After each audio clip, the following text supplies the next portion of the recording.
Assalamualaikum warahmatullahi wabarakatuh. Sahabat Abah Safwan, sahabat petir dimanapun berada. Salam petir, jeder, jeder, jeder.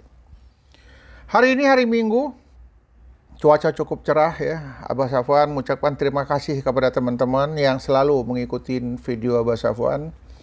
Ada di Kalimantan, di Jawa Timur, di Jawa Tengah, di Semarang, di Tuban, di Balikpapan. Ya ramai sekali ya. Siapapun yang mengikuti video ini, Abah Safwan mengucapkan terima kasih. Dalam hal ini, para sahabat teman-teman penggali petir Pi Network dimanapun berada, kita saat ini dalam tahap menunggu dan menunggu sebuah kepastian. Kapan akan terjadi KYC massal, kemudian kapan akan terjadi mainnet terbuka.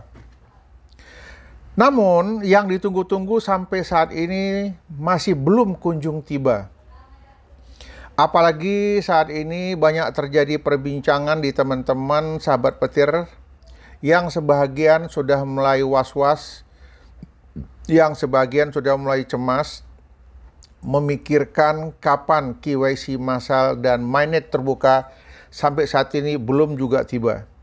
Namun tiba-tiba terjadi perselisihan ya antara Presiden Ukraina dan Presiden Uni Soviet Putin, yang mana Soviet menginginkan Ukraina bergabung ya kepada Uni Soviet. Namun Ukraina menolak ingin bergabung ke Soviet dengan lebih memilih bergabung ke NATO. Kemudian terjadi sakit hati daripada Putin, Presiden Uni Soviet. Akhirnya terjadilah penyerangan-penyerangan yang sudah diperhitungkan oleh Uni Soviet. Uni Soviet meluncurkan nuklir-nuklirnya, ya, roket-roketnya ke Ukraina dengan membombardir habis Ukraina. Tidak dikasih ampun. Dan Ukraina pun coba ingin membalas serangan-serangan tersebut. Ini boleh-boleh saja, sah-sah saja, ini urusan negara mereka ya. Namun yang kita pikirkan saat ini, bagaimana dengan Pi Network kita gitu. Kenapa ketunda-ketunda terus, tiba-tiba masuk pertempuran antara Soviet dan Ukraina. Kemudian ini menimbulkan simpati dalam berbagai dunia, negara-negara yang ada di dunia.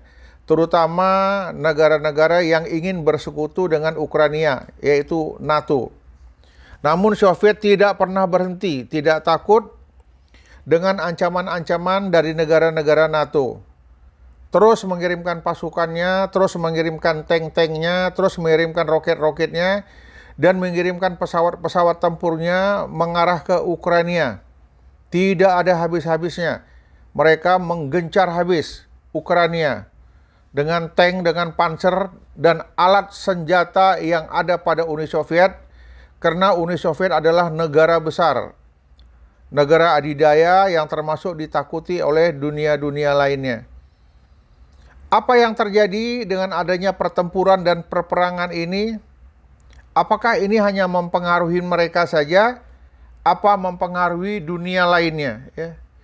Jadi kalau kita lihat kenyataannya, dengan adanya perperangan ya antara Soviet dan Ukraina, kemudian negara NATO ya yang terdiri dari negara-negara besar, ya, Amerika, Inggris, Cina, Kanada, Belanda, Denmark, Italia, Jepang, dan lain sebagainya. Ini adalah sekutu NATO, yang mana Amerika Serikat dan sekutu Eropanya sebelumnya juga telah meluncurkan sanksi terhadap Uni Soviet dengan atas keputusannya Putin untuk mengakui dua republik yang memisahkan diri di Ukraina Timur itu. Mereka bahkan memperingatkan bahwa hukuman yang lebih keras mungkin akan menyusul. Ya. Ini dikatakan NATO. Hal ini mempengaruhi sektor energi krisis yang telah mendorong harga minyak dunia menembus $100 per barel ya. Ini terjadi kenaikan.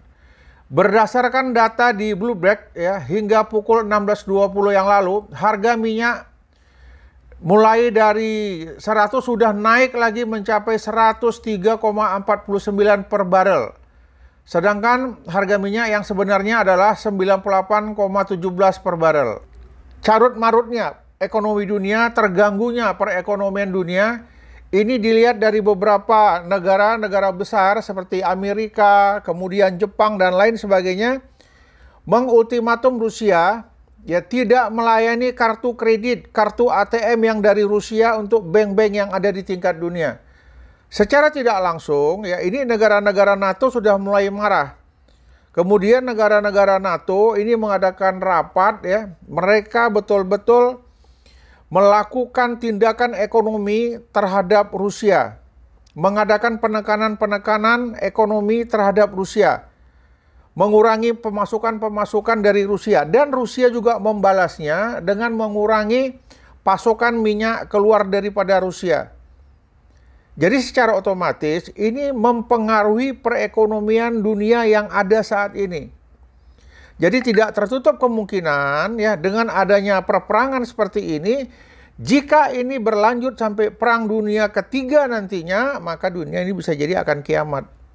Karena ini nggak main-main. Sekutu-sekutu Uni Soviet juga mulai bergabung untuk membela Uni Soviet. Fakta Warsawa.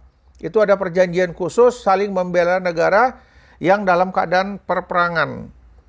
Nah, di sini juga NATO bertahan dengan kekuatan ekonominya, dengan kekuatan militernya mengadakan penekanan kepada Rusia. Secara otomatis dan tidak langsung, ini akan mempengaruhi teman-teman yang ada di Pi Network. Salah satunya yang kita tunggu-tunggu adalah KYC massal ya. KYC massal kemungkinan besar juga akan tertunda. Yang tadinya sudah dirancang dipersiapkan Maret, dengan adanya terjadi peperangan seperti ini, maka KYC massal dan nantinya kemungkinan juga mainnet terbuka bisa-bisa akan tertunda. Kenapa tertunda? Karena perekonomian lagi terganggu dengan adanya perperangan ini. Ini mempengaruhi mulai dari kedelai ya yang kita anggap remeh hanya sebuah hasil pertanian, kemudian gandum dan lain sebagainya. Ini akan terganggu dan tertekan sehingga KYC massal mainnet terbuka itu akan tertunda.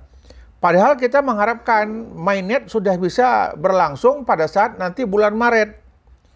Dengan adanya perekonomian seperti ini, terganggunya harga minyak dunia dan harga komoditi yang ada di pasaran dunia, ini kemungkinan besar mempengaruhi KYC dan mainnet. Tidak mungkin KYC dan mainnet terbuka penentuan harga daripada Bitcoin dikeluarkan pada saat perekonomian dunia seperti ini.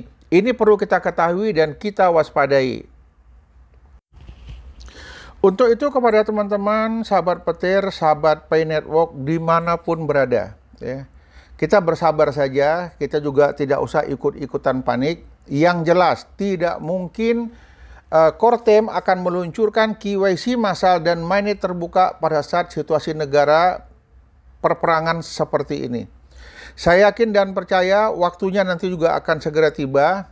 Kita bersabar saja, tetap saja menjalankan aktivitas seperti biasanya. Jika biasanya kita melakukan aktivitas penggalian petir, teruslah kita gali petir. Jangan pernah frustasi, jangan pernah berpikir yang negatif, ya. Semakin tertunda ini semakin baik, koin kita akan semakin banyak. Ya, saya percaya orang yang bersabar dialah nanti yang akan sebagai pemenang. Demikian yang dapat saya sampaikan kepada teman-teman dimanapun berada. Salam petir, jeder, jeder, jeder. Assalamualaikum warahmatullahi wabarakatuh.